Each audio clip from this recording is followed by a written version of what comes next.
हमारे श्री पहाड़ी बाबा आश्रम खाक चौक के मूल पुरुष अनंत श्री संपन्न श्री स्वामी नृसिंहदास जी पहाड़ी बाबा, जिनको जीवित समाधि लिए हुए 212 वर्ष से अधिक हो गया। कार्तिक पूर्णिमा को ही उनका प्राकट्य हुआ था और कार्तिक पूर्णिमा को ही 150 वर्ष की आयु में उन्होंने जीवित समाधि।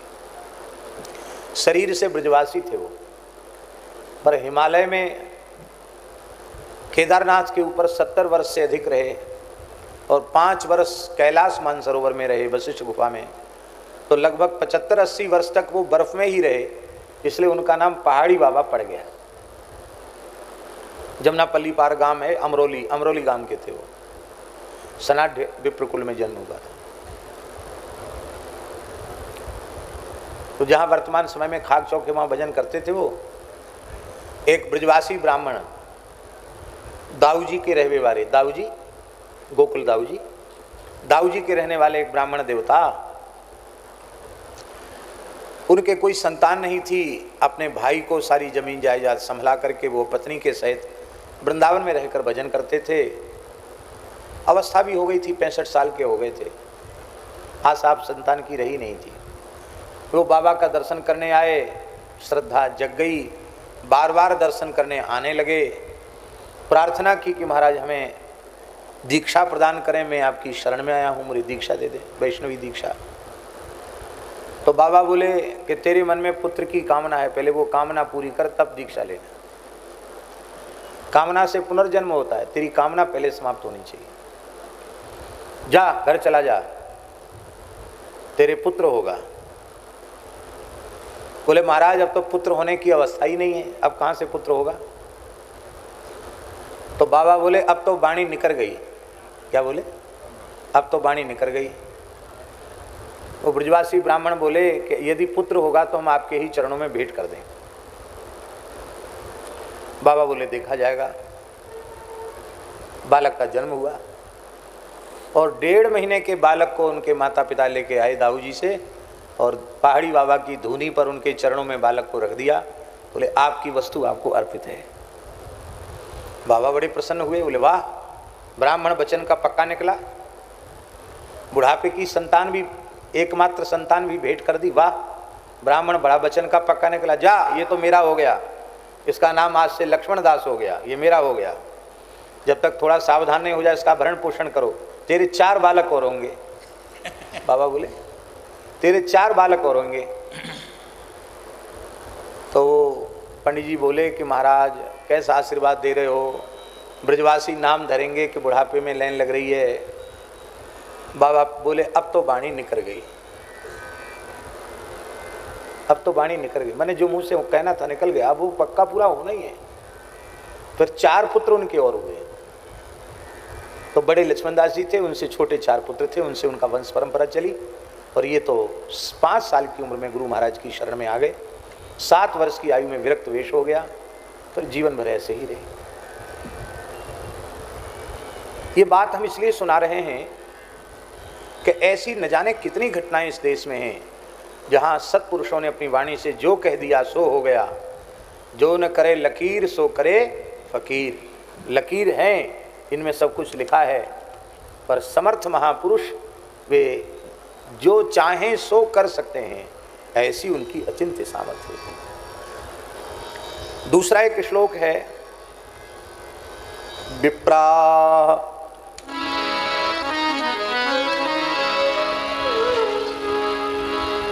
विप्रा मंत्रविदो युक्तास्तैर्या प्रोक्तास्तथाशिषा ता निष्फला भविष्यन्ति न कदाचिदपि स्तुतम्। मंत्रज्ञ ब्राह्मण और पूर्वोक्त श्लोक में जो लक्षण कहे गए उन लक्षणों से युक्त ब्राह्मण जिसे आशीर्वाद देते हैं वो कभी व्यर्थ जाता नहीं है। भगवान ने एक बार अपना भार इतना बढ़ा लिया मैया यशोदा जी की गोद में कि मैया समझ नहीं पाई कि इतना वजन कैसे बालक का हो गया। मैया के मन में आया कि हमारा पैर सो गया है, मैं अपने पाम को ठीक कर लूँ। तो मैया ने एक सुकोमल बिछौने पर बालकृष्ण प्रभु को पौढ़ा दिया और स्वयं गृह कार्य में लग गई। उसी समय तृणावर्त आया बवंडर के रूप में और मैया बालकृष्ण को लेकर आकाश में उड़ गया। गर्ग संहिता में तो लिखे ठाकुर जी 1 लाख योजन ऊपर उड़ गया, 4 लाख कोस 12 लाख किलोमीटर ऊपर चला गया। आप सोचो कितनी ऊंचाई पर चला गया। आप कहेंगे 12 लाख किलोमीटर में कितना समय लगा होगा। इन दैत्यों में भी संकल्प बल होता है। संकल्प बल जानते हैं? संकल्प किया 1 लाख योजन ऊपर, तो 1 लाख योजन ऊपर पहुंच गया। इसलिए उनमें कोई बहुत समय नहीं लगा, संकल्प करते ही वो वहां पहुंच गया। ठाकुर जी ने अपना वजन बढ़ाया और उसके गले को दबाया। पूतना की छाती दबाई थी, इसका गला दबाया। इतनी जोर से कंठ दबाया कि इसके प्राण वायु अवरुद्ध हो गया और आंख निकल आई, जीभ बाहर की ओर निकल आई। बार बार छुड़ाने का प्रयास करने लग गया, लेकिन हमारे ठाकुर जी की पकड़ बड़ी मजबूत है। जिसका गला पकड़ लेते हैं, जिसके गले पड़ जाते हैं, उसको छोड़ते नहीं। हमारे ठाकुर जी को पकड़ना ही आता है, छोड़ना तो आता ही। उस विशाल काय दैत्य को, जिसके प्राण पखेरु आकाश में ही उड़ चुके थे, उसे भगवान ने उठा करके पटका, तृणावर्त शिला पर उसका उद्धार कर दिया। आकाश से देवताओं ने पुष्पों की वर्षा की।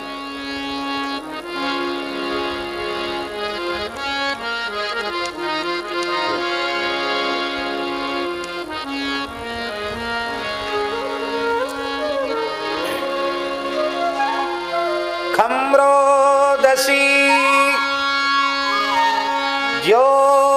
ज्योतिरनीकमासा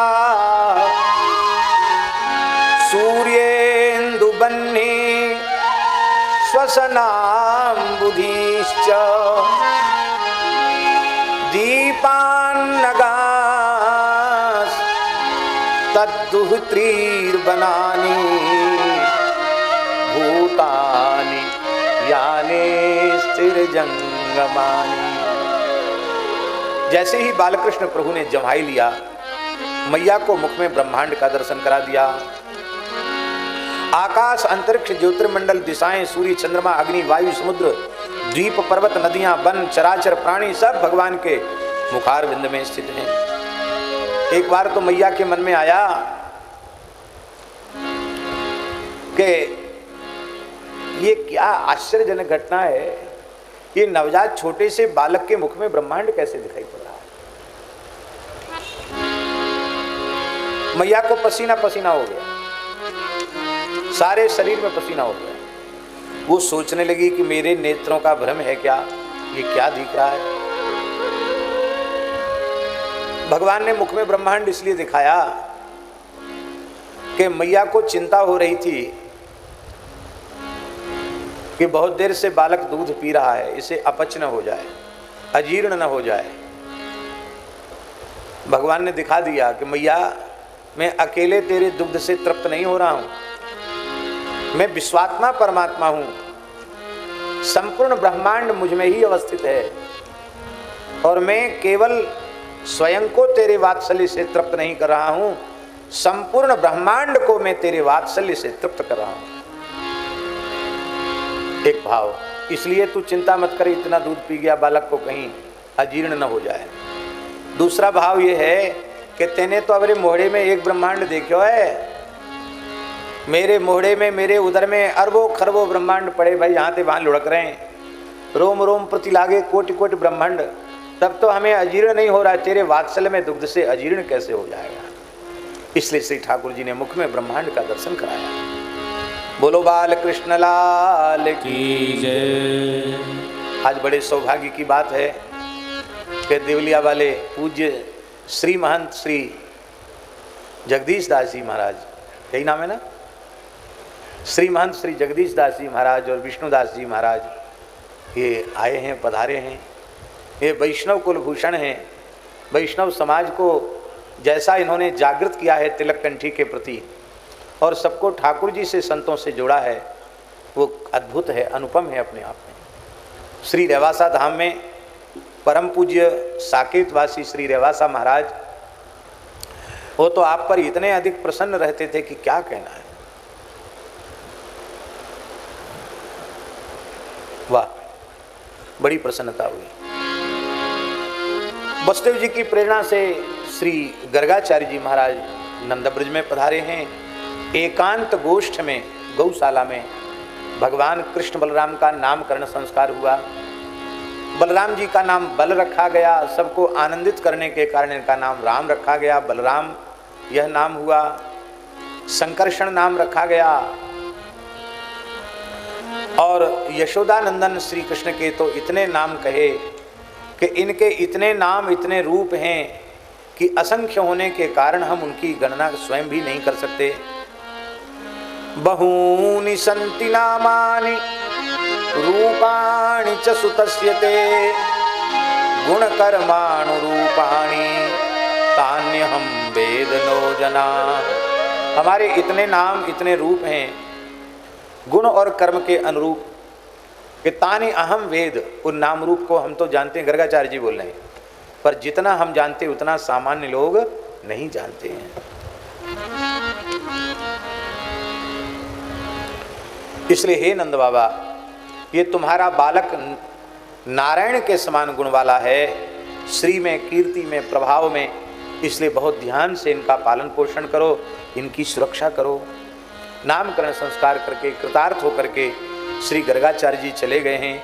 इसके बाद भगवान की रिंगण लीला है, और रिंगण माने खिसक कर चलने की लीला, घुटुरवन चलने की लीला।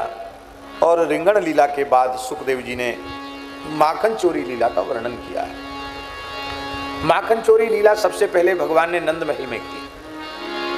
नंद महल में क्यों की? क्यों भगवान के मन में आया कि मैं गोपियों के घरों में जाकर माखन चोरी लीला करूंगा और गोपियां आकर के मैया यशोदा को सुनावेंगी, तो मैया के मन में आएगा कि बालकृष्ण इनके घरों में जाकर ऐसी लीला करते हैं, पर मैंने तो कभी ऐसी लीला देखी नहीं, तो मुझे वात्सल माखन चोरी लीला का सुख सर्वप्रथम अपनी माता यशोदा को देना चाहिए। इसलिए ठाकुर जी ने सबसे पहले नंद महल में चोरी की, और ये लीला ठाकुर जी की सबसे पहली लीला है। इसलिए श्री सूरदास जी ने कहा, गोला हाथ में लिया और उसे भोग लगाना चाहते हैं। भगवान बालकृष्ण के श्रीअंग की दिव्य कांति से वो अंधेरा कक्ष एकदम जगमगा उठा, क्योंकि नीलोपि निरंध्र तम प्रदीपा, हमारे श्री कृष्ण जितने अंधेरे में जाते उतने ज्यादा चमकने लग जाते हैं, उतना अधिक उनके श्रीअंग का प्रकाश छिटकने लग जाता है। अपने प्रकाश में ही सब देख लेते हैं। मैया कहती ना गोपियों से कि तुम अंधेरे में छिपा के क्यों नहीं रखती हो? कहते महाराज इसको उजेले की जरूरत नहीं, क्यों, इसके शरीर से ही उजेला निकलता है, इतना प्रकाश निकलता है कि अपने देह के दिव्य प्रकाश में ये अंधेरे में प्रवेश करता है, तो पूरा अंधेरा भवन भी इसकी दिव्य कांति से जगमगा उठता है।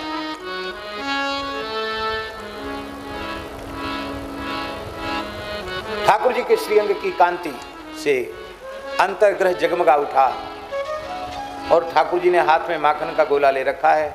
उसको जैसे ही पाना चाहते थे, तब तक खंभे में, मणिजटित खंभे में श्री कृष्ण को अपना ही प्रतिबिंब दिखाई पड़ा। उस प्रतिबिंब को देख करके श्री कृष्ण बोले,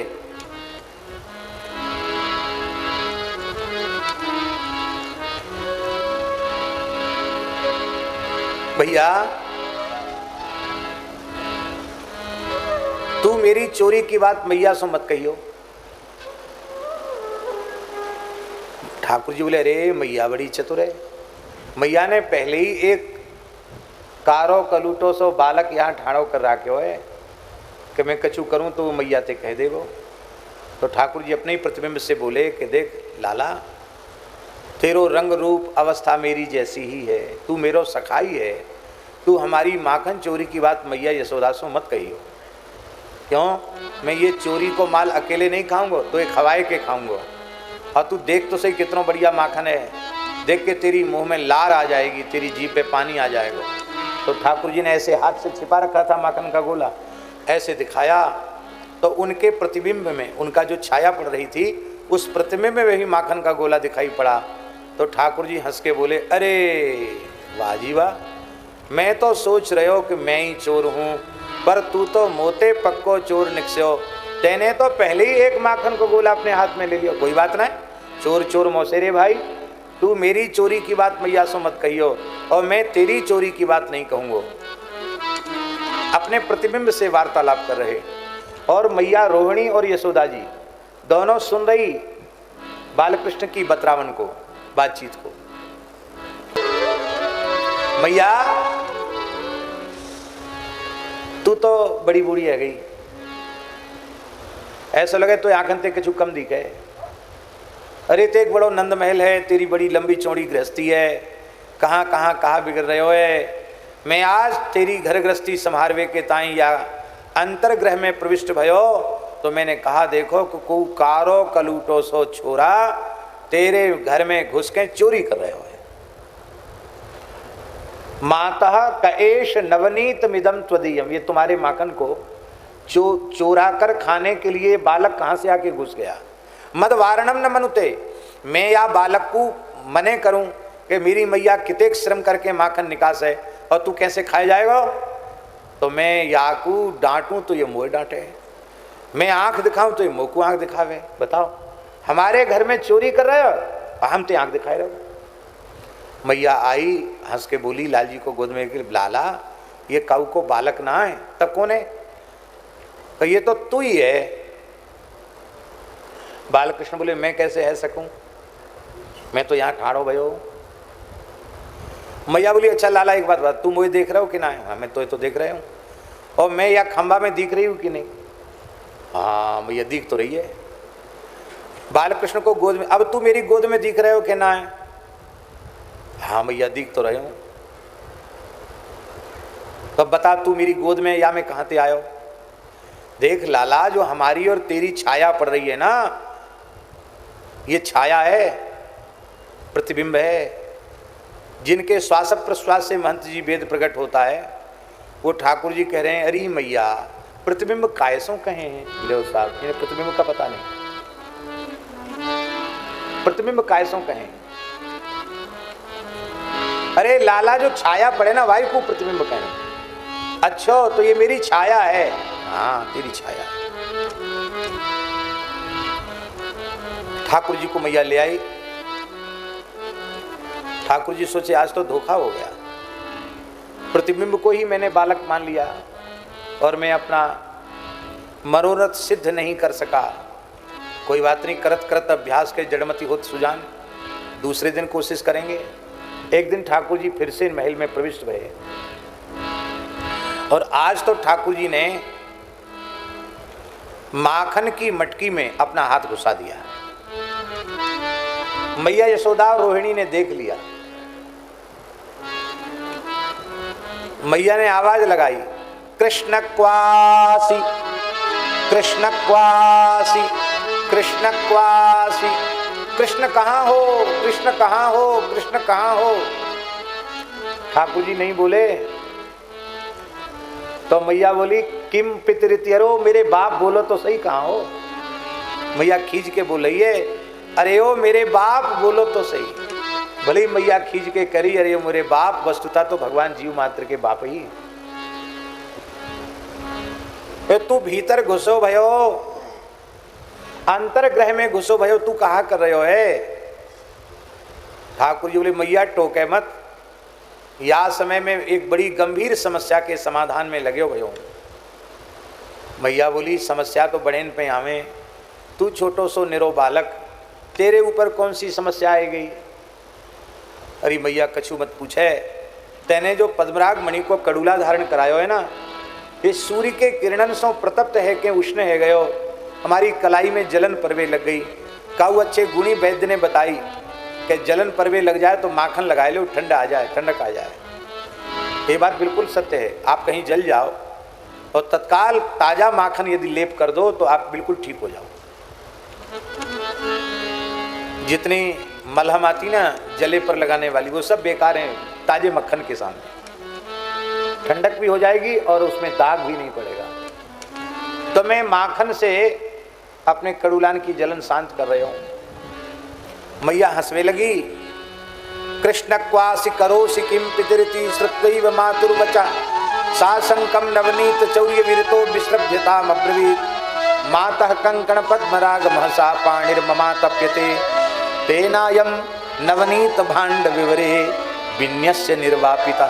निर्वापिता माने ये जल रहा था, उसको माखन की मटकी में हाथ घुसा के बुझा दिया, ऐसी आग भर रही। मैया बोली अच्छो लाला तेरे कड़ूला क्यों कलाई की जलत तो तेरी शांत है गई, पर एक बात बता तेरे मोहड़े में माखन कैसे लग रहे हैं? भगवान हंस के बोले मैया देख सच्ची बात बताऊं, कड़ूलान की जलन तो शांत है गई, पर वो जलन पेट में घुस गई, पेट जरवे लग गए, एकदम आत्मा जरवे लग गई। हमने सोची कि जो माखन हाथ के कड़ूला की कलाई की जलन शांत कर सके वो उदर की ज्वाला क्यों शांत नहीं कर सके? तो मैया बिल्कुल सच्चो अनुभव प्राप्त कियो। मैंने जैसी माखन को गोला सटते नार के नीचे गटकायो, मैया उदर की ज्वाला एकदम शांत है। मैया प्यार से गोद में उठाकर चूमने लगी और बोली कि कन्हैया मैंने तेरे लिए कहीं ताला नहीं लगा रखा है, सब कुछ तेरा ही है, पर तू चोरी करके क्यों खाता है? बालकृष्ण प्रभु बोले कि मैया सांची सांची कह दूं? हाँ कह दे। देख मैया तू मुझे खूब लाड़ प्यार से जिमावे, पर मैं चोर के खाऊं तो इतना सुख मिले कि मैं वाको वखान नहीं कर सकूं। चोर के खाए भी में आनंद ज्यादा आवे। इस भाव का वर्षों में विकट से विकट परिस्थिति में भी महाराज जी को कभी क्रोध में नहीं देखा। ऐसे जो महापुरुष होते हैं उनका हृदय माखन होता है, उसकी चोरी ठाकुर जी कर लेते। आप लोग कहेंगे कैसे संभव है कि सर्वथा मन के प्रतिकूल परिस्थिति में क्रोध ना आवे? क्यों नहीं संभव? सर्वत्र भगवत दृष्टि हो जाएगी तो क्रोध नहीं रहेगा, कोई विकार नहीं रहेगा। भगवान के अतिरिक्त भिन्न की अन्य की प्रतीति जो हो रही है वही हमारे भीतर सारे विकारों को पैदा कर रही है। वासुदेव सर्वम, यह बात भीतर उतर आवे, सब जगह भगवत दृष्टि हो जाए तो कोई विकार रहेगा नहीं।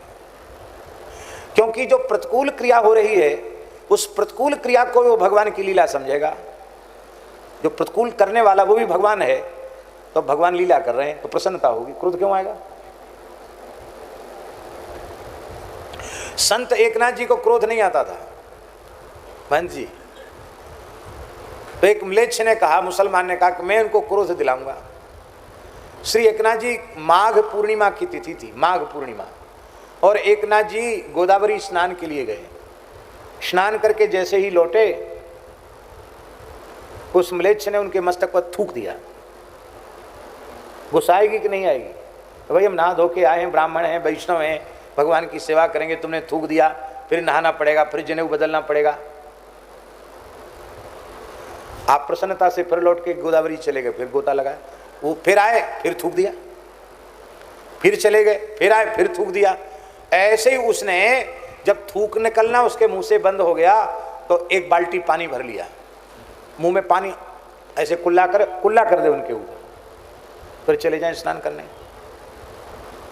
रास्ता भी नहीं बदला, नहीं तो रास्ता बदल देते, भाई यहाँ थूक रहा है तो हम थोड़ा घूम के निकल जाएं, उसी रास्ते से आते जाते रहे।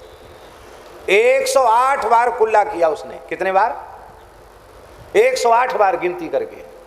आप 108 बार तक गोदावरी में नहाते रहे, पूरा दिन, आधे से ज्यादा दिन गोदावरी स्नान करते करते व्यतीत हो गया। जब 109वां गोता लगाकर वहां से आए तो म्लेच्छ कांप गया।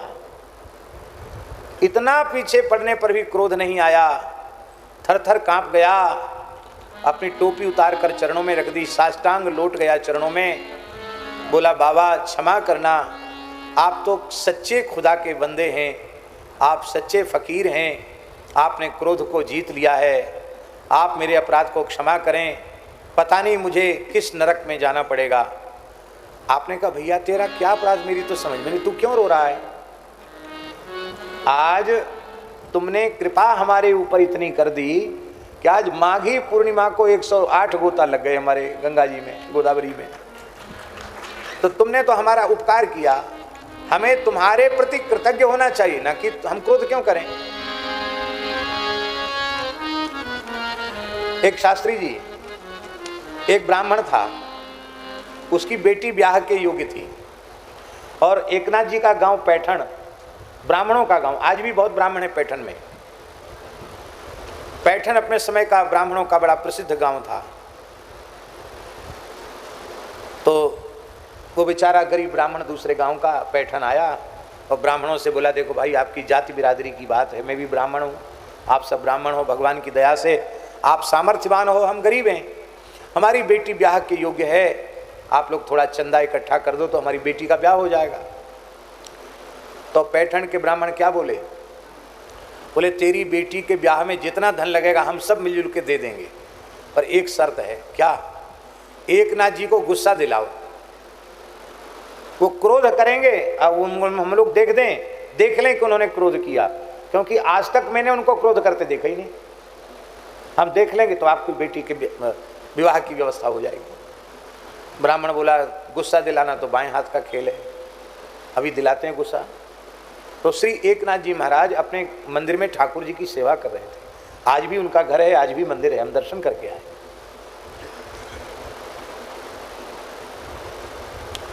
वो ब्राह्मण बिना स्नान किए, जूता पहरे हुए, मंदिर में भीतर, जगमोहन तक नहीं महंत जी, गर्भगृह में जूता पहन के गुस्सा चला गया। एकनाथ जी को फिर भी गुस्सा नहीं आया, तो उसने क्या किया, वो ऐसे चिपट गया उनसे, आलिंगन कर लिया उनका। तो एकनाथ जी ने हंसते हुए अपनी पत्नी से कहा कि देखो देवी, आज भगवान की कितनी करुणा है, कैसे प्रेमी ब्राह्मण का दर्शन हमें हो गया सवेरे सवेरे। भगवान के मंदिर को देखते ही इनके भीतर इतना भाव जगा कि इनको ये भी होश नहीं रहा कि बिना स्नान के मंदिर में नहीं जाना चाहिए, जूता खोलना चाहिए कि नहीं खोलना चाहिए, प्रेम में नेम नहीं रहता। आ गए बेचारे, अब इनको प्रेम से ले जाओ, स्नान कराओ, नए वस्त्र पहनाओ, अब मैं ठाकुर जी की सेवा करके आता हूँ। ब्राह्मणी आई और वो ले गई ब्राह्मण को भीतर। आपने पुनः स्नान किया, पूरे मंदिर को फिर से धोया और फिर ठाकुर जी की सेवा की। उनकी ब्राह्मणी ने रसोई बना ली और रसोई बन करके ठाकुर जी को भोग लगा। और पंगत करने उस ब्राह्मण के साथ जब आप बैठे, एक पाटा पर वो बैठे, एक पाटा पर ब्राह्मण बैठा। ब्राह्मण सोचने लगा, बड़े विचित्र व्यक्ति है, गुस्सा आता ही नहीं इनको। ऐसा करें, इनकी पत्नी के साथ बदतमीजी करें तब इनको गुस्सा जरूर आएगा। भाई किसी भी गृहस्थ के घर में आप जाओ, उसकी घरवाली के साथ बदतमीजी करो तो उसको गुस्सा आएगा। तो उस ब्राह्मण ने क्या किया, उनकी पत्नी परोसने के लिए जैसी झुकी, वो उचक कर उनकी पीठ पर चढ़ गया ब्राह्मण, और चोटी खींचने लग गया। तो एकनाथ जी हंसे और बोले, देखो देवी, ब्राह्मण साक्षात भगवान का स्वरूप होता है, कितनी कृपा ब्राह्मण की। या तो भगवान गरुड़ जी की पीठ पर बैठते हैं, आज तेरी पीठ पर भगवान ब्राह्मण के रूप में बैठ गए। तू कितनी भाग्यशाली है, देख ब्राह्मण गिर न जाए, नहीं बेचारे को चोट लग जाएगी। उनकी पत्नी ने क्या कहा, उनकी पत्नी ने कहा कि बालक को पीठ पर लेकर सेवा करने का तो मेरा पुराना अभ्यास है। उसने भी उसको बालक कह दिया, उस ब्राह्मण को, मेरा बालक ही है। पत्नी भी ऐसी, उसको भी गुस्सा नहीं। अब बेचारा ब्राह्मण क्या करे, ब्राह्मण तो चरणों में गिड़गिड़ा कर रोने लग गया। बोले, महाराज मैं सवेरे से परेशान कर रहा हूँ आपको कि आपको कैसे भी गुस्सा आ जाए।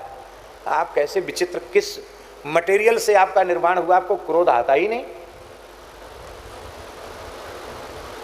हमको तो ब्राह्मणों ने बहका दिया था कि आपको क्रोध दिला दें तो हमारी बेटी का ब्याह हो जाएगा। तो एकनाथ जी बोले कि पहले ये बात क्यों नहीं बताई, पहले हमको बता देते कि हमारे गुस्सा करने से ब्राह्मण चंदा दे देंगे और आपकी बेटी का ब्याह हो जाएगा, तो हम घर से बाहर निकल के थोड़ा क्रोध का नाटक करते। नाटक जानते हो? तो भीतर से तो क्रोध नहीं, ऊपर से खूब जोर से हल्ला गुल्ला मचाते, ऐसे लगता मानो बहुत गुस्सा कर रहे हैं, तो तुम्हारा कम से कम काम हो जाता। लेकिन कोई बात नहीं, अब किसी से चंदा करने की जरूरत नहीं है, हमारे ठाकुर श्री पंढरीनाथ ही आपकी बेटी का विवाह करेंगे। और उस ब्राह्मण की बेटी के विवाह का सारा व्ययभार संत एकनाथ जी ने अपने ऊपर बहन किया। परम पूज्य सदगुरुदेव श्री भक्तमाली जी महाराज, उनके जीवन में भी कभी क्रोध उनमें नहीं आया। परम पूज्य बक्सर वाले मामा जी महाराज कहते थे कि वेद, पुराण, स्मृति रामचरितमानस, भक्तमाल, गीता आदि संत वाणी, जहाँ जहाँ संतों के लक्षण हैं, उन संतों के लक्षण यदि एक ठौर पे किसी को देखना हो, एक जगह देखना हो, तो वे हैं पूज्य बाबा श्री गणेश दास जी भक्तमाली जी महाराज। सारे संतों के लक्षण एक जगह पर सिमटे हुए। आप लोगों को कहने की आवश्यकता नहीं है, बताने की आवश्यकता नहीं है। क्यों? क्योंकि इस क्षेत्र में तो महाराज जी के कितनी बार चरण पड़ते थे। जिन मेघजी भाई की स्मृति में यह कथा हो रही है, वे मेघजी भाई पूज्य गुरुदेव भक्तमाली जी के ही शिष्य थे। अपार निष्ठा गुरु चरणों में उनकी थी। महाराज जी लाल पर आते थे। यहाँ नीलेश भाई बैठे हैं मोरबी में, जब जब आते थे महाराज जी मोरबी में उनके घर रुकते थे। नीलेश भाई नाम है ना? हाँ, तमाम लोगों के घरों में महाराज जी पधारते थे। ये तो दास की अनुभूति है, कभी गुस्सा नहीं, मन में क्षोभ ही उत्पन्न नहीं होता था। आश्चर्य की बात है।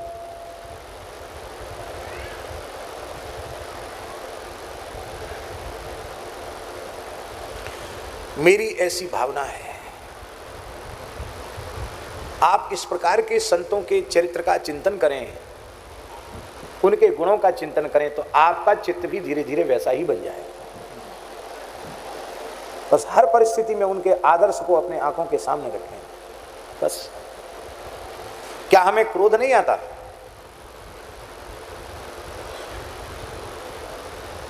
हम घोषणा नहीं कर सकते कि हमको क्रोध नहीं आता, पर जैसे ही कभी चित्त में हलचल होती है, पूज्य महाराज जी का चरित्र, उनका स्वरूप नेत्रों के सामने आ जाता है, चित्त तुरंत शांत हो जाता है, एक क्षण में शांत हो जाता है।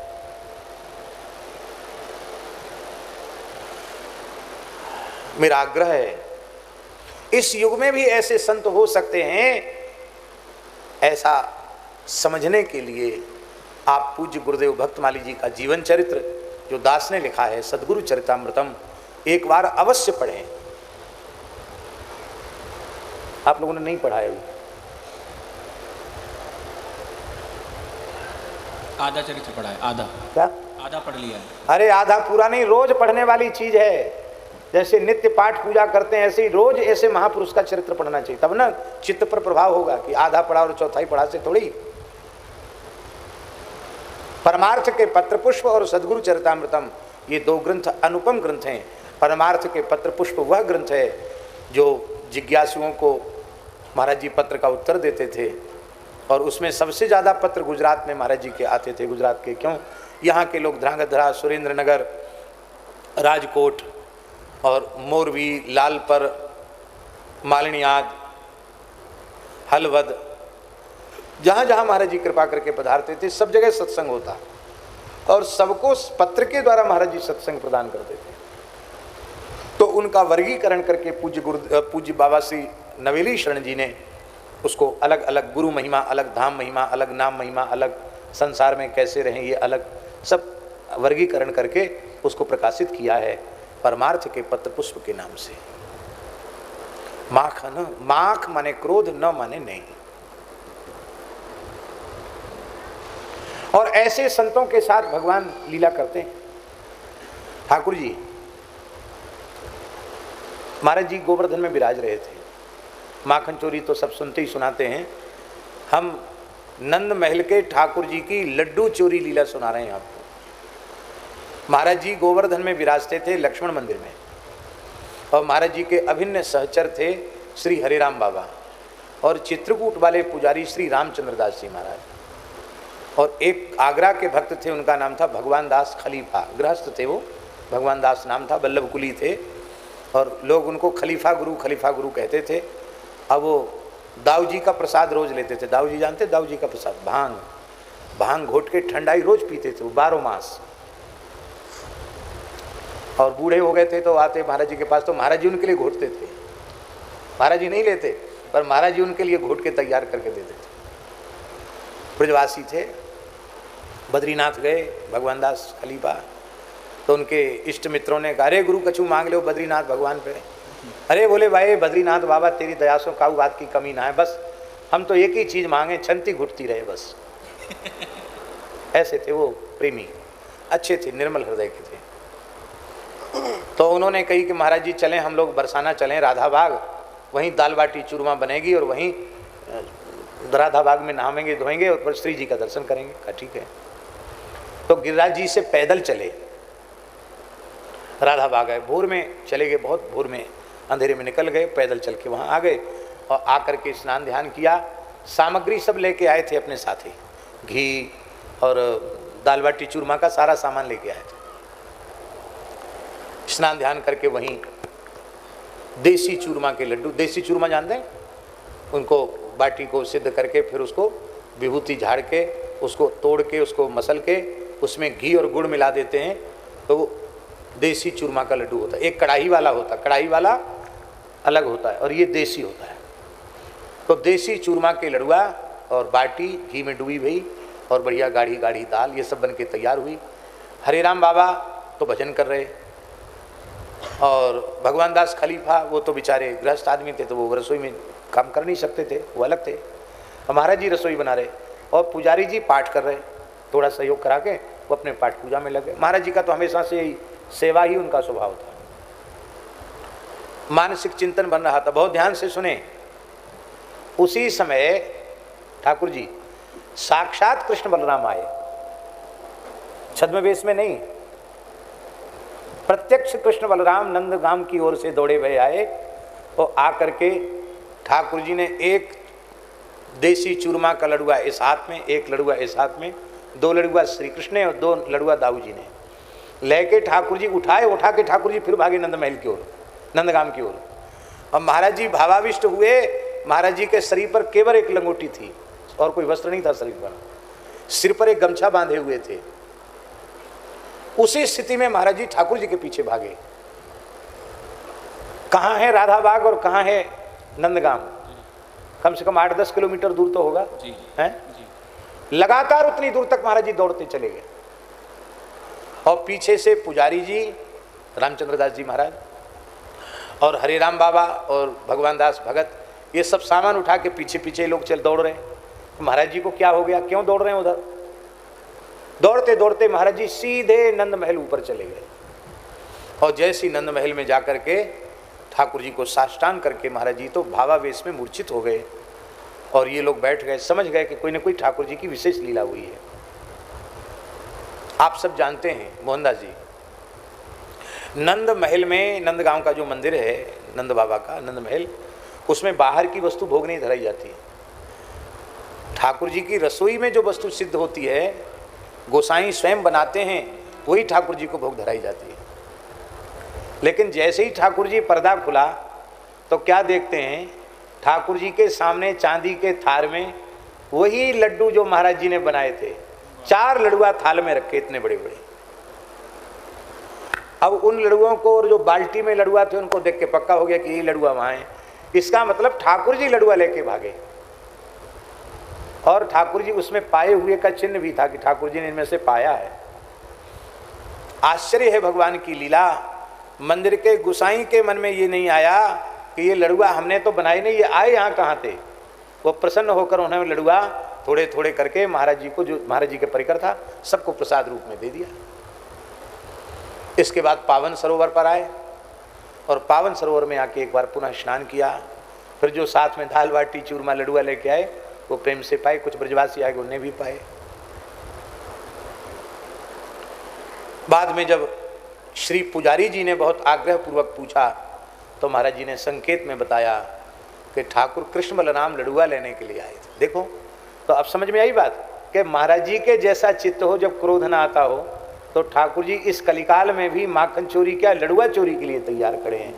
हाँ, बोलो भक्तवत्सल भगवान की जय जय श्री राधे। ये बात हमको पुजारी श्री रामचंद्र दास जी, चित्रकूट वाले पुजारी जी ने बताई थी। फिर हमने यह बात पूज्य हरे राम बाबा से पूछी तो उन्होंने भी यही बात बताई। फिर मैंने भगवान दास खलीफा से पूछी, आगरा वाले भगत जी से, तो उन्होंने कहा यह बिल्कुल सत्य घटना है। फिर हमने महाराज जी से भी थोड़ा पूछने की कोशिश की तो महाराज जी सुनते ही भावुक हो गए। अरे बोले भाई, इसमें कोई किसी की विशेषता नहीं, हरे राम बाबा बड़े सिद्ध संत, रामचंद्र दास जी बड़े नाम जापक संत, उन संतों के साथ तो भगवान लीला करते ही हैं, इसमें कौन आश्चर्य की बात है। बस ऐसे ही कहा, बाकी कुछ नहीं कहा। आज भी ठाकुर जी का नित्य रास हो रहा है ब्रज में, आज भी माखन चोरी हो रही है, आज भी गोचारण हो रहा है। नित्या सर्वे विहाराद्या आप्त कामस्ततस्त्वयम्। भगवान की सभी लीलाएं नित्य हैं, इसलिए ब्रज सामान्य भूमि नहीं है, नित्य लीला स्थली है।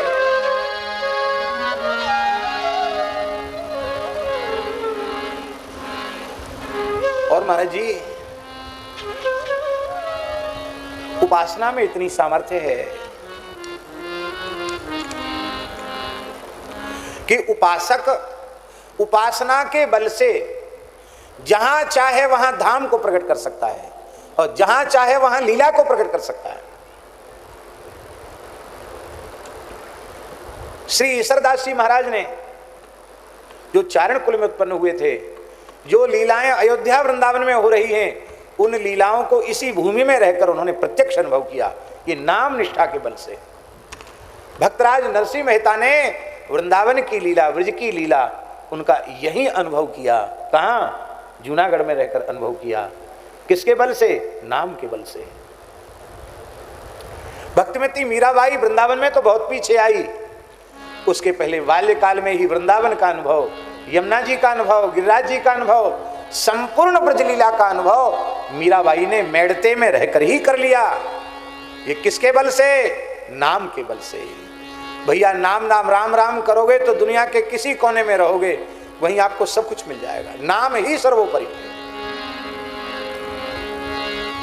हमारे यहाँ संतों में प्रसिद्ध है, नाम वाणी जहां श्याम श्यामा तहां, नाम वाणी जहाँ श्याम श्यामा तहाँ, नाम वाणी जहां श्याम श्यामा तहां, नाम वाणी जहाँ श्याम श्यामा तहाँ, नाम वाणी निकट श्याम श्यामा प्रकट, नाम वाणी निकट श्याम श्यामा प्रकट, नाम वाणी निकट श्याम श्यामा प्रकट, नाम वाणी निकट श्याम श्यामा प्रकट।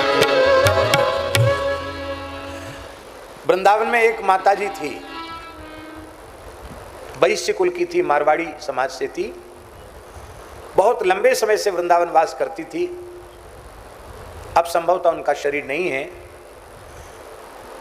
वो पोशाक बनाती थी अपने हाथ से मंदिरों की, अब पोशाक बनाकर मंदिरों में देती थी, ऐसे ही देती थी। अब किसी किसी के यहाँ कुछ ले भी लेती थी, थोड़ा बहुत कपड़े का पैसा, गोटा का पैसा, उसमें थोड़ा सा कुछ बचता तो उसको बचाकर वो गौ सेवा करती थी। उस माता जी ने पोशाक से थोड़ा थोड़ा बचा बचा करके थोड़ी राशि इकट्ठी की और मेरे सामने आकर के रो करके कहा कि महाराज जी मैं तो गरीब नहीं हूँ, जैसे तैसे वृंदावन वास कर रही हूँ, इतने समय है गए हमको वृंदावन में, हमने ऐसी थोड़ी राशि इकट्ठी की है गौ सेवा की अपने परिश्रम से, तो मैं जड़खोर में गौ सेवा करना चाहती हूँ, अक्षय गौ सेवा। उसने अक्षय गौ सेवा जाकर वहाँ अर्पित की। ये सत्य घटना आपको सुना रहे हैं। भादों का महीना था, ये राधाष्टमी के बाद की घटना है और जड़खोर में सब पर्वत हरा भरा हो जाता है बरसात के समय। बड़ी प्राकृतिक छटा है जड़खोर गोधाम की। आप सब भी जरूर एक बार जड़खोर आइए, कम से कम बरसात में आइए। क्या अद्भुत लगता है कि वस्तुतः यही ब्रज है, ब्रज का वास्तविक आनंद वहाँ हजारों गायों के बीच में बड़ी अद्भुत ब्रज की शोभा है। तो महाराज जी अपनी गैया, ठाकुर जी की जो गैया हैं गौशाला की, वो जो स्वस्थ गाय हैं जो पहाड़ चढ़ सकती हैं, उनमें कम से कम 3-4 हजार गाय ऊपर पहाड़ पर चरने जाती हैं और ग्वारिया उनके साथ जाते हैं। तो मैया वहीं थी मोहनदास जी, और गैया ऊपर से चर के उतर रही थी और शाम का समय था। वो मैया प्रेम से दर्शन कर रही थी तो उसे साक्षात कृष्ण बलराम का दर्शन गैया चरा के उतरते हुए साक्षात कृष्ण बलराम का दर्शन हुआ। पहले तो वाक्य मन में आई कि रास विहारी स्वरूप कहां से आगे गैया चराने के लिए, लेकिन जब और निकट ठाकुर जी आए तो श्रीअंग का दिव्य प्रकाश उसको देख लगा कि अरे ये तो साक्षात श्री कृष्ण बलराम है। और नीचे जैसे उतर के आए तो ग्वारिया तो दिखे पर कृष्ण बलराम विलुप्त हो गए, फिर नहीं दिखाई पड़े। बात पक्की हो गई कि उस ये घटना मुश्किल से हम समझते 8-10 वर्ष पुरानी घटना होगी, 8 साल पुरानी, 10 वर्ष भी नहीं हुआ होगा। प्रत्यक्ष भगवान कृष्ण बलराम का गैया चराते हुए दर्शन हुआ। इसका मतलब आज भी गोचारण हो रहा है, आज भी माखन चोरी हो रही है, भावुक दर्शन करते हैं। हम माखन की बात आपको बता रहे थे। दूध क्या है? सर्वोपनिषदो गावो दोग्धा गोपाल नंदन पार्थो वत्सः सुधीर भोक्ता दुग्धम गीतामृतम महत्। वेदादि उपनिषद यही गाय है। इस गैया को दोहने वाले श्री कृष्ण हैं, अर्जुन इसके बछड़े हैं, और जो दूध दुहा जाता वो दूध क्या है? दुग्धम गीतामृतम महत्। एक गीतामृत ही दूध है। जब साधक अपने हृदय रूपी पात्र में भगवत वाणी, भगवत उपदेश रूपी, सदगुरु के उपदेश रूपी दुग्ध को अपने हृदय रूपी पात्र में संचित कर लेता है, पात्र उसमें छेद होगा तो दूध बाहर निकल जाएगा, और पात्र में खटास होगी तो दूध फट जाएगा। पात्र में छिद्र भी नहीं होना चाहिए और खटास भी नहीं होना चाहिए। साधक के हृदय रूपी पात्र में कपट की खटाई नहीं होनी चाहिए और कुसंग का छिद्र नहीं होना चाहिए। सत्संग तो मिलता है पर कुसंग के छिद्र से सारा ज्ञान ध्यान बाहर चला जाता है। खान पान का कुसंग, व्यक्तियों का कुसंग, विचारों का कुसंग, वेशभूषा का कुसंग, समस्त प्रकार के कुसंगों का त्याग करेगा तो जीवन में सत्संग फलीभूत होगा। एक बार हमने पूज्य गुरुदेव भक्तमाली जी से पूछा सत्संग की परिभाषा क्या है। महाराज जी ने एक शब्द में कहा कुसंग का त्याग। क्या कहा? कुसंग का त्याग ही सत्संग है। अब कुसंग भी करते रहो, सत्संग भी करते रहो, कोई मतलब नहीं। आपके घर की टंकी, टंकी जानते कि नहीं? क्या बोलते हैं गुजराती में? टांका बोलते हैं? क्या बोलते हैं? टांका बोलते हैं। तो आपके घर की पानी की टंकी 10-20 हजार लीटर की है और उसमें पानी जिस पाइप से चढ़ता है वो 1.25 इंच का है या 1.5 इंच का है, 2 इंच का है पाइप पानी भरने वाला, और उस टंकी में से 6 इंच का बम्बा खुला हुआ है। तो चाहे जितनी बढ़िया मोटर हो, 24 घंटे चलाओ, मोटर फूक जाएगी पर टंकी में पानी भरेगा नहीं। अरे बम्बा तो बंद करो। कुसंग का छिद्र बंद करोगे तो सत्संग प्रभावी होगा, नहीं सत्संग प्रभावी नहीं। मेरी ऐसी भावना है। हरि गुरु संतों के प्रति, गौ ब्राह्मणों के प्रति जिसकी अपार श्रद्धा है, उस श्रद्धावान का संग ही सत्संग है। हरि गुरु संत गौ ब्राह्मण वेदादि शास्त्र, इनमें जिसकी श्रद्धा नहीं है उस व्यक्ति का संग कुसंग है। श्रद्धावान का संग सत्संग है, श्रद्धा शून्य व्यक्ति का संग कुसंग है। जिसमें श्रद्धा ना हो उस व्यक्ति का संग नहीं करना। साधक की सबसे ऊंची संपत्ति है श्रद्धा। लोभी अपने धन को संभालता है और धन को बढ़ाता है, ऐसी साधक को श्रद्धा की संभाल करनी चाहिए और श्रद्धा को बढ़ाना चाहिए। श्रद्धावान का संग करने से श्रद्धा बढ़ती है और श्रद्धा शून्य व्यक्ति का संग करने से श्रद्धा घटती है। व्यवहार से, बातचीत से पता चल जाता है इस व्यक्ति की श्रद्धा नहीं है, उससे दूर हो जाओ। द्वेष भी मत करो, प्रेम भी मत करो, असंग हो जाओ, अलग हो जाओ।